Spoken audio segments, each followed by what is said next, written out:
In the Black Hills of South Dakota, and many other places in the nation, there are no established campsites on trail. Flat areas on a topography map could be teeming with underbrush or deadfall. Streams on any given map could be bone dry. And you just never know who you might be sharing the trail with. On this 2-day trip, things do not go as planned, and Mike and I are forced to roll with the punches. Highly technical trails, gear failure, difficulty finding a campsite, and even a slight detour due to some stupidity on reading a map.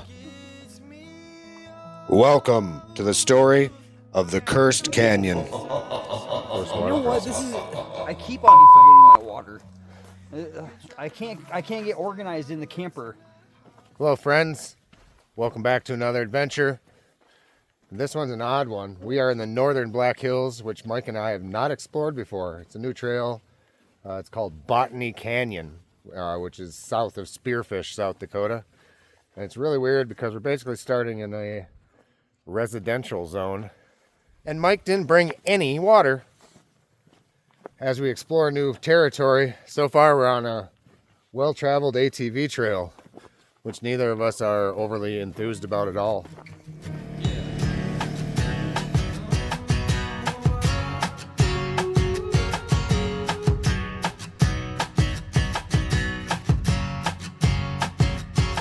Said you needed a ride, but you wanted my car. Without a face, girl, you wouldn't get far. I really like you, despite who you are. Oh. This trail is beautiful, and my only concern at this point is camp options. It is tight down here and full of undergrowth. Mike might be sleeping on the trail. And I might be hanging across the trail, I guess. Did you say you farted? We could have went either way. Yeah. It's getting dark and we have found water. And this trail is super cool. It's kind of like being a kid again. Ooh, this is like a spring. Yeah. Nice. Ooh, shit. Bud. Wow. You said it.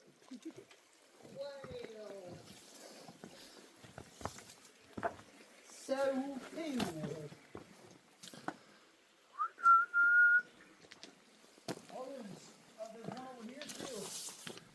So this place reminds me and Mike of PA. Big time. And we are in a real tight canyon right now with a spring right next to us. Very tempting to camp here.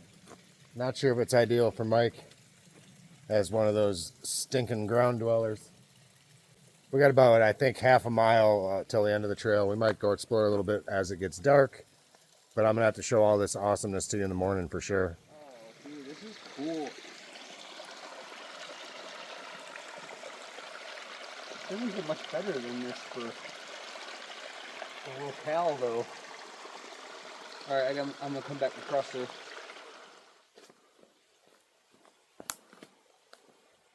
This trail's absolutely treacherous. Mike ate shit once, and both of us have had real close near misses on twisted ankles.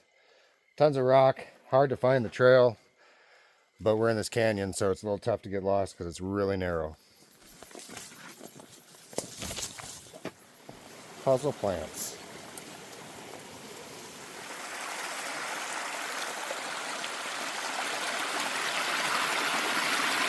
We made it to the end of the trail, and it turned out to be really lackluster. Might be beautiful during the day, but definitely no place to camp. So we're going to head back to that spot we were at earlier. It'll be a viable option, but it's going to be a bitch getting back there.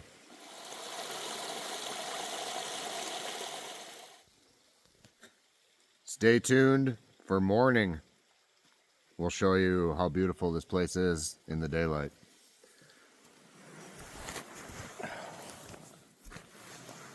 Night, Mike. Yeah. I just picked up the fucking Sawyer bed, and in the bottom, on the bottom side, it just started spraying water out. It was standing up without leaking all night. Good morning from Botany Canyon. And we are having what we'd like to call the curse of the canyon. Several gear failures just this morning. One being, unfortunately, my new Raven.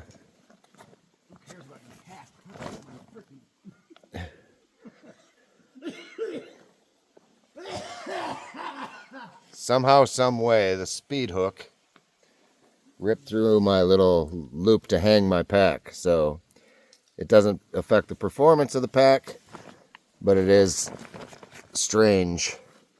Clean cut. Heard it fall last night, wasn't sure what it was. Number 2, the old BTR stool, Mike's. Holy shit, that metal broke. So between the two of us, that's 3 of those things that broke in the same place. Number 3 is Mike has a Sawyer squeeze bag that broke and leaked. And last but not least, my Smart Water bottle has a leak in it. So the curse of the canyon. We barely made it here alive. We'll see if we make it out.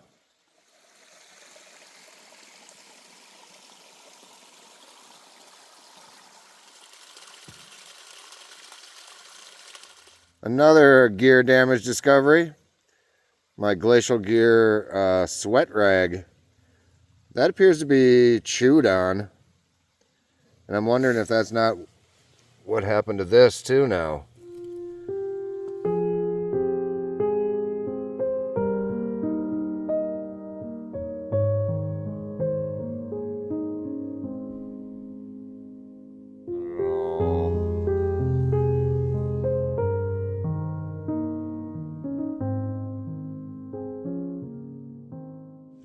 Time to exit this cursed canyon.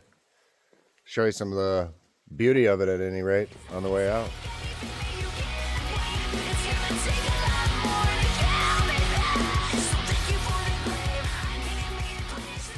Trail of Terror. I have never in my life been this excited to get back to a motorized trail. That thing was treacherous as hell. How we escaped with only cuts and bruises is beyond me. Rocks are falling on my head. We're hiking along with a couple of doodahs here, and I pull up the map just to make sure.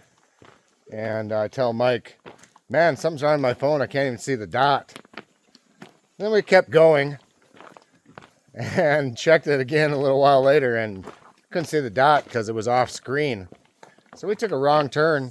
That mistake, missing that trail junction, which we still are not back to, was a pretty big one. It cost us probably over 2 miles total.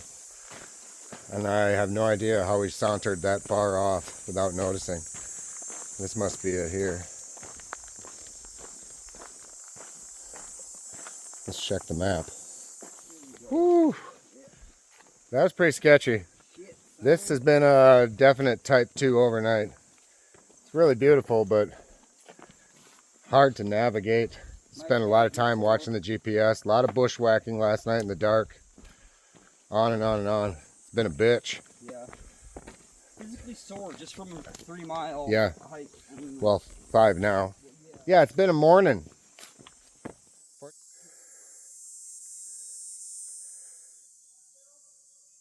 Wait.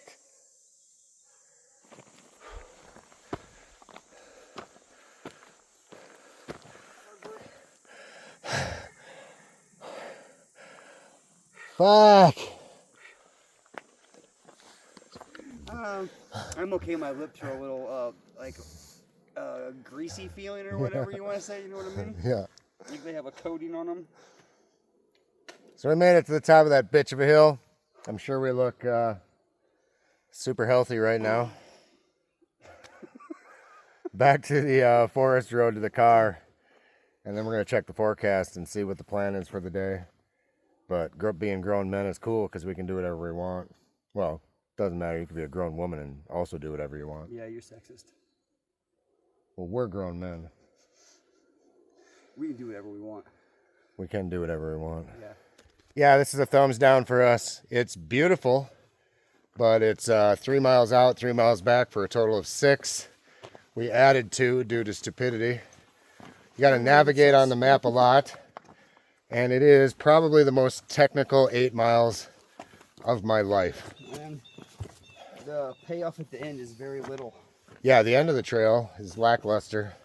There are some wind chimes hanging in the river. That's about it. No, yeah, the creek did have the like underwater ferns that were pretty wicked cool, but not enough for how technical the trail is. Yeah, ankle breaker. Oh, my knees are sore. So we checked it off the list. Saw more of the hills. Still worth it. On to the next adventure today. 2 pros though. Well, 3 really. Nice views. No bugs for some odd reason.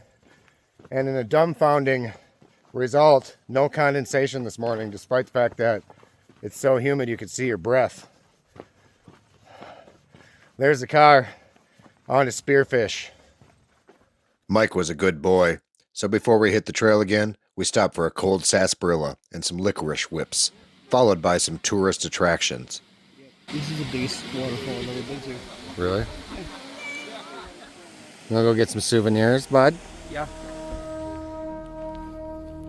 It's very flowery. It is very flowery.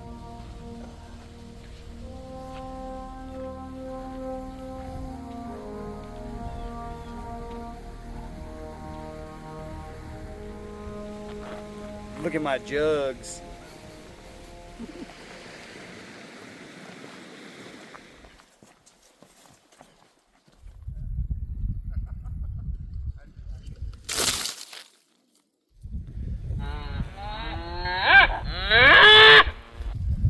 Alright, I'm gonna keep going. I'm gonna get to these trees as fast as possible. This trip's been a disaster. We hiked the spearfish area most of the afternoon, or I should say mid-afternoon, and then could not find a place to camp to save our lives.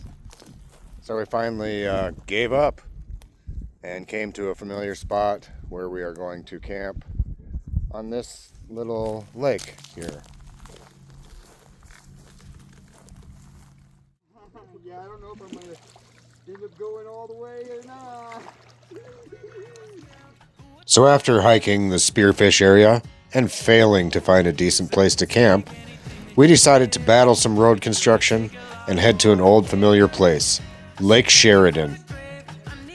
We camped really close to the car and really close to a campground and a marina, but boy did we have a nice view. And what a beautiful evening to make the best of a bad situation. Because even if things don't go as planned, there's really no such thing as a bad backpacking trip. Thanks for tuning in. We'll see you all real soon.